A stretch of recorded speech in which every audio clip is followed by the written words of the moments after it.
आइए आज एक नई कहानी सुनाता हूँ जिसका नाम है झांकी। इस कहानी को लिखी है मुंशी प्रेमचंद ने और इसे आप सुन रहे हैं मेरी यानी अक्षय पांडे की आवाज़ में। लीजिए प्रस्तुत है कहानी झांकी। कई दिनों से घर में कलह मचा हुआ था। माँ अलग मुंह फुलाए बैठी थी, स्त्री अलग। घर की वायु में जैसे विष भरा हुआ था। रात को भोजन नहीं बना। दिन को मैंने स्टोव पर खिचड़ी डाली पर खाया किसी ने नहीं। बच्चों को भी आज भूख ना थी। छोटी लड़की कभी मेरे पास आकर खड़ी हो जाती, कभी माता के पास, कभी दादी के पास, पर कहीं उसके लिए प्यार की बातें ना थी। कोई उसे गोद में ना उठाता, मानो उसने भी कोई अपराध किया हो। लड़का शाम को स्कूल से आया, किसी ने उसे कुछ खाने को ना दिया, ना उससे बोला, ना कुछ पूछा। दोनों बरामदे में मन मारे बैठे हुए थे। शायद सोच रहे थे घर में आज क्यों लोगों के हृदय उनसे इतने फिर गए हैं। भाई बहन दिन में कितनी ही बार लड़ते हैं, रोना पीटना भी कई बार हो जाता है, पर ऐसा कभी नहीं होता कि घर में खाना ना पके या कोई किसी से बोले नहीं। यह कैसा झगड़ा है कि 24 घंटे गुजर जाने पर भी शांत नहीं होता। यह शायद उसकी समझ में ना आता था। झगड़े की जड़ कुछ ना थी। अम्मा ने मेरी बहन के घर तीज भेजने के लिए जिन सामानों की सूची लिखाई, वह पत्नी जी को घर की स्थिति देखते हुए अधिक मालूम हुई। अम्मा खुद समझदार हैं। उन्होंने थोड़ी बहुत काट छांट कर दी थी, लेकिन पत्नी जी के विचार में और काट छांट होनी चाहिए थी। 5 साड़ियों की जगह 3 रहें तो क्या बुराई है। खिलौने इतने क्या होंगे, इतनी मिठाई की क्या ज़रूरत। उनका कहना था जब रोज़गार में कुछ मिलता नहीं, दैनिक कार्यों में खींचतान करनी पड़ती है, दूध घी के बजट में तकलीफ होती है। तकलीफ हो गई तो फिर तीज में क्यों इतनी उदारता की जाए। पहले घर में दिया जलाकर तब मस्जिद में जलाते हैं। यह नहीं कि मस्जिद में तो दिया जला दें और घर में अंधेरा पड़ा रहे। इसी बात पर सास बहू में तकरार हो गई। फिर शाखें फूट निकली। बात कहाँ से कहाँ जा पहुंची। गड़े हुए मुर्दे उखाड़े गए। अन्योक्तियों की बारी आई। व्यंग्य का दौर शुरू हुआ और मौन अलंकार पर समाप्त हो गया। मैं बड़े संकट में था। अगर अम्मा की तरफ से कुछ कहता हूँ तो पत्नी जी रोना धोना शुरू करती हैं, अपने नसीबों को कोसने लगती हैं। पत्नी किसी कहता हूँ तो जन मुरीद की उपाधि मिलती है। इसलिए बारी बारी से दोनों पक्षों का समर्थन करता जाता था, पर स्वार्थवश मेरी सहानुभूति पत्नी के साथ ही थी। मेरे सिनेमा का बजट इधर साल भर से बिल्कुल गायब हो गया था। पान पत्ते के खर्च में भी कमी करनी पड़ी थी। बाजार की सैर बंद हो गई थी। खुलकर तो अम्मा से कुछ ना कह सकता था, पर दिल में समझ रहा था कि ज़्यादती इन्हीं की है। दुकान का यह हाल है कि कभी कभी बोहनी भी नहीं होती। असामियों से टका वसूल नहीं होता, तो इन पुरानी लकीरों को पीट कर क्यों अपनी जान संकट में डाली जाए। बार बार गृहस्थी के जंजाल में तबीयत झुंझलाती थी। घर में 3 तो प्राणी हैं और उनमें भी प्रेम भाव नहीं। ऐसी गृहस्थी में आग लगा देनी चाहिए। कभी कभी ऐसी सनक सवार हो जाती थी कि सबको छोड़ छाड़ कर कहीं भाग जाऊं। तब अपने सिर पड़ेगी, तब इनको होश आएगा। तब मालूम होगा कि गृहस्थी कैसे चलती है। गृहस्थी कैसी चलती है। क्या जानता था कि वह विपत्ति झेलनी पड़ेगी। नई विवाह का नाम ही ना लेता। तरह तरह के कुत्सित भाव मन में आ रहे थे। कोई बात नहीं, अम्मा मुझे परेशान करना चाहती हैं। बहू उनके पाँव नहीं दबाती, उनके सिर में तेल नहीं डालती, तो इसमें मेरा क्या दोष। मैंने उसे मना तो नहीं कर दिया। मुझे तो सच्चा आनंद होगा यदि सास बहू में इतना प्रेम हो जाए, लेकिन यह मेरे वश की बात तो नहीं कि दोनों में प्रेम डाल दूं। अगर अम्मा ने अपनी सास की साड़ी धोई है, उनके पाँव दबाए हैं, उनकी घुड़कियाँ खाई खाई हैं, तो आज वह पुराना हिसाब बहू से क्यों चुकाना चाहती हैं? उन्हें क्यों दिखाई नहीं देता कि अब समय बदल गया है? बहुएं अब भयवश सास की गुलामी नहीं करती। प्रेम से चाहे उनके सिर के बाल नोच लो, लेकिन जो रोब दिखाकर उन पर शासन करना चाहा, तो वह दिन लद गए तो वह दिन लद गए। सारे शहर में जन्माष्टमी का उत्सव हो रहा था। मेरे घर में संग्राम छिड़ा हुआ था। संध्या हो गई थी, पर सारा घर अंधेरा पड़ा था। नहुसत छाई हुई थी। मुझे अपनी पत्नी पर क्रोध आया। लड़ती हो, लड़ो, लेकिन घर में अंधेरा क्यों रखा है? जाकर कहा, क्या आज घर में चिराग न जलेंगे? पत्नी ने मुंह फुलाकर कहा, जला क्यों नहीं लेते? तुम्हारे हाथ नहीं है? मेरी देह में आग लग गई। बोला, तो क्या जब तुम्हारे चरण नहीं आए थे तब घर में चिराग न जलते थे? अम्मा ने आग को हवा दी। नहीं, तब सब लोग अंधेरे ही में पड़े रहते थे। पत्नी जी को अम्मा की इस टिप्पणी ने जामे से बाहर कर दिया। बोली, जलाते होंगे मिट्टी की कुप्पी, लालटेन तो मैंने नहीं देखी। मुझे भी इस घर में आए 10 साल हो गए। मैंने डांटा, अच्छा चुप रहो, बहुत बढ़ो नहीं। ओहो, तुम ऐसा डांट रहे हो जैसे मुझे मोल लाए हो। मैं कहता हूँ चुप रहो। क्यों चुप रहूं? अगर एक कहोगे तो दो सुनोगे। इसी का नाम पतिव्रत है। इसी का नाम पतिव्रत है। जैसा मुंह होता है वैसे ही बीड़े मिलते हैं। मैं परास्त होकर बाहर चला गया और अंधेरी कोठरी में बैठा हुआ उस मनहूस घड़ी को कोसने लगा जब इस कुलच्छनी से मेरा विवाह हुआ था। इस अंधकार में भी 10 साल का जीवन सिनेमा चित्रों की भांति मेरे स्मृति स्मृति नेत्रों के सामने दौड़ गया। उसमें कहीं प्रकाश की झलक ना थी, कहीं स्नेह की मृदुता ना थी। सहसा मेरे मित्र पंडित जयदेव जी ने द्वार पर पुकारा, अरे आज ये अंधेरा क्यों कर रखा है जी? कुछ सूझता ही नहीं, कहाँ हो? मैंने कोई जवाब ना दिया। सोचा, यह आज कहाँ से आकर सिर पर सवार हो गए। जयदेव ने फिर पुकारा, अरे कहाँ हो भाई? बोलते क्यों नहीं? कोई घर में है या नहीं? कहीं से कोई जवाब न मिला। जयदेव ने द्वार को इतनी जोर से झंझोड़ा कि मुझे भय हुआ कहीं दरवाज़ा चौखट बाजू समेत गिरना पड़े। फिर भी मैं बोला नहीं। उनका आना खल रहा था। जयदेव चले गए। मैंने आराम की सांस ली। बारे शैतान टला, नहीं घंटों सिर खाता है। मगर 5 ही मिनट में फिर किसी के पैरों की आहट मिली और अब की टार्च के तीव्र प्रकाश से मेरा सारा कमरा भर उठा। जयदेव ने मुझे बैठे बैठे देखकर कुतूहल से पूछा, तुम कहाँ गए थे जी? घंटों चीखा, किसी ने जवाब तक ना दिया। यह आज क्या मामला है? चिराग क्यों नहीं जले? मैंने बहाना किया, क्या जाने, मेरे सिर में दर्द था, दुकान से आकर लेटा तो नींद आ गई। और सोए तो घोड़ा बेचकर, मुर्दों से शर्त लगाकर। हाँ यार, नींद आ गई।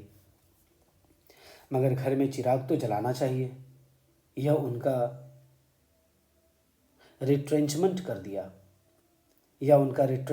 दिया आज घर में लोग व्रत से हैं, ना हाथ खाली होगा। खैर चलो, कहीं झांकी देखने चलते हो? सेठ घूरे लाल के मंदिर में ऐसी झांकी बनी है कि देखते ही बनता है। ऐसे शीशे और बिजली के सामान सजाए हैं कि आंखें झपक उठती हैं। अशोक के स्तंभों में लाल हरी नीली बत्तियों की अनोखी बहार है। सिंहासन के ठीक सामने ऐसा फव्वारा लगाया है कि उसमें से गुलाब जल की फुहारें निकलती हैं। मेरा तो चोला मस्त हो गया। सीधे तुम्हारे पास दौड़ा आ रहा हूँ। बहुत झांकियाँ देखी होंगी तुमने, लेकिन यह और ही चीज़ है। आलम फटा रहा हूँ। बहुत झांकियाँ देखी होंगी तुमने, लेकिन यह और ही चीज़ है। आलम फटा पड़ता है। सुनते हैं दिल्ली से कोई चतुर कारीगर आया है, उसी की यह करामात है। मैंने उदासीन भाव से कहा, मेरी तो जाने की इच्छा नहीं है भाई, सिर में ज़ोर का दर्द है। तब तो ज़रूर चलो भाई, दर्द भाग ना जाए तो कहना। तुम तो यार बहुत तुम तो यार बहुत दिक करते हो।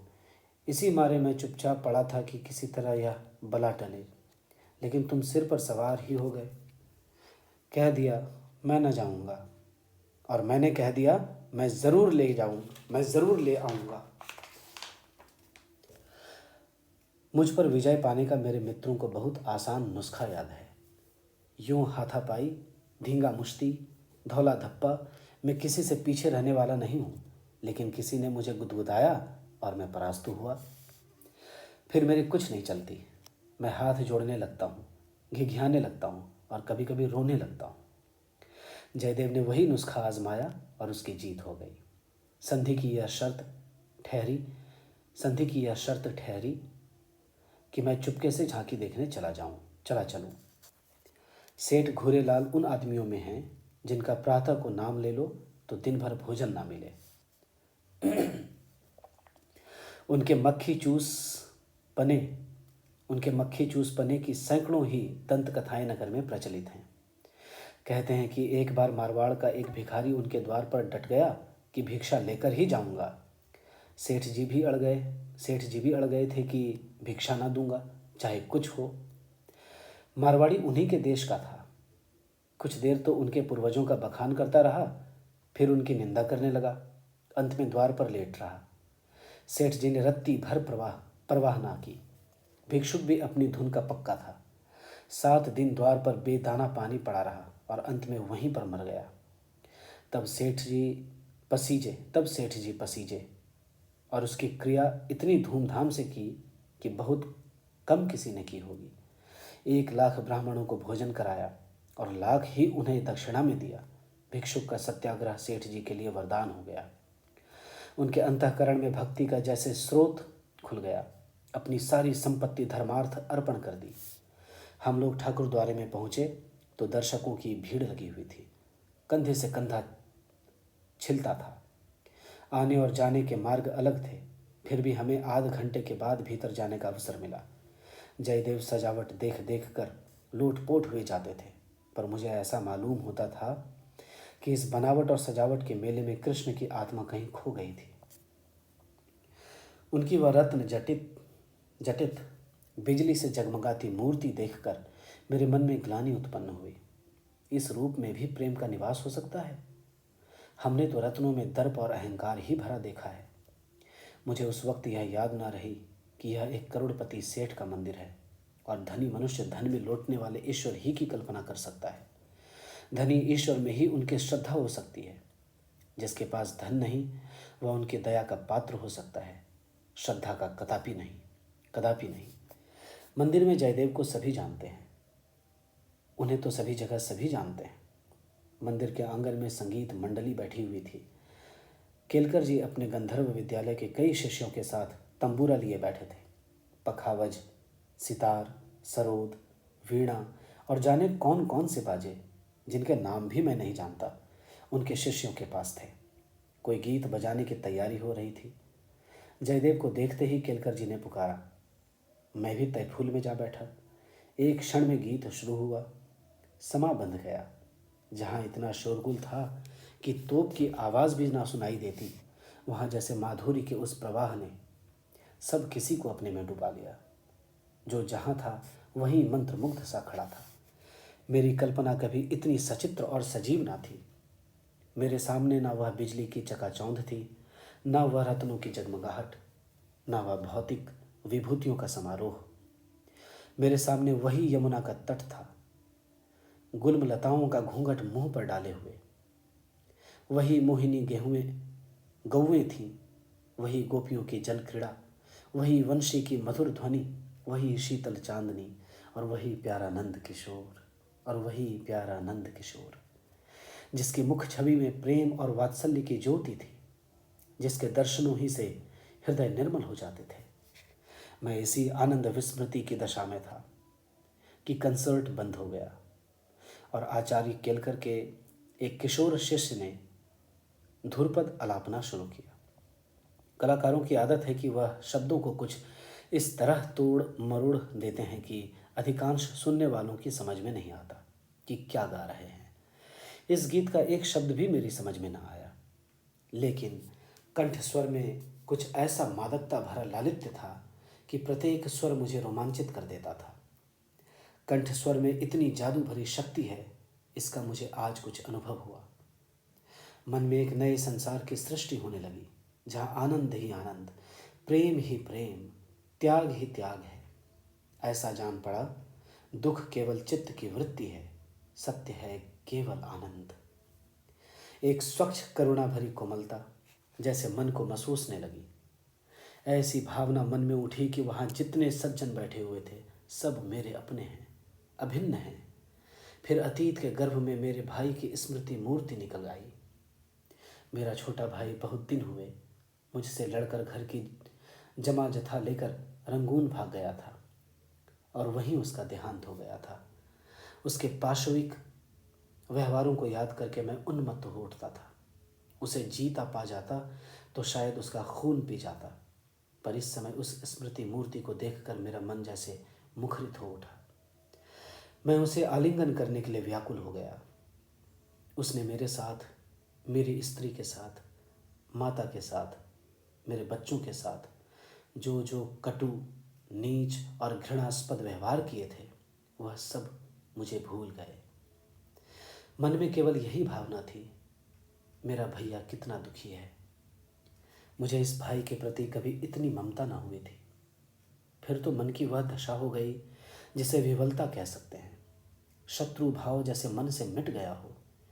जिन जिन प्राणियों से मेरा बैर भाव था, जिनसे गाली गलौज, मारपीट, मुकदमेबाजी, सब कुछ हो चुकी थी, वह सभी जैसे मेरे गले में लिपट लिपट कर हंस रहे थे। फिर विद्या पत्नी की मूर्ति मेरे सामने आ खड़ी हुई। वह मूर्ति जिसे 10 साल पहले मैंने देखा था। उन आंखों में वही विकल कंपन था, वही संदिग्ध विश्वास, कपोलों पर वही लज्जा लालिमा, जैसे प्रेम के सरोवर से निकला हुआ कोई कमल पुष्प हो। वही अनुराग, वही आवेश, वही उन्माद, वही याचना भरी उत्सुकता, जिससे मैंने उसे ना भूलने वाली रात को उसका स्वागत किया था, एक बार फिर मेरे हृदय में जाग उठी। मधुर स्मृतियों का जैसे स्रोत सा खुल गया। जी ऐसा तड़पा कि इसी समय जाकर विद्या के चरणों पर सिर रगड़ कर रोऊं और रोते रोते बेसुध हो जाऊं। मेरी आंखें सजल हो गई। मेरे मुंह से जो कटु शब्द निकले थे, वह सब जैसे मेरे ही हृदय में गड़ने लगे। इसी दशा में जैसी ममतामयी माता ने आकर मुझे गोद में उठा लिया। इसी दशा में जैसे ममतामयी माता ने आकर मुझे गोद में उठा लिया। बालपन में जिस वात्सल्य का आनंद उठाने की मुझ में शक्ति ना थी, वह आनंद आज मैंने उठाया। वह आनंद आज मैंने उठाया। गाना बंद हो गया। सब लोग उठ उठ कर जाने लगे। मैं कल्पना सागर में ही डूबा बैठा रहा। सहसा जयदेव ने पुकारा, चलते हो या बैठे ही रहोगे? इस प्रकार हमने इस कहानी का एक अच्छा अनुमोदन किया। उम्मीद है कि आपको ये पसंद आई होगी। आप हमारे साथ जुड़े रहें और अगर अच्छा लगता है हमारा काम तो हमारे चैनल को सब्सक्राइब करें और अच्छे लोगों के साथ शेयर करें। शुक्रिया। जय हिंद, जय भारत।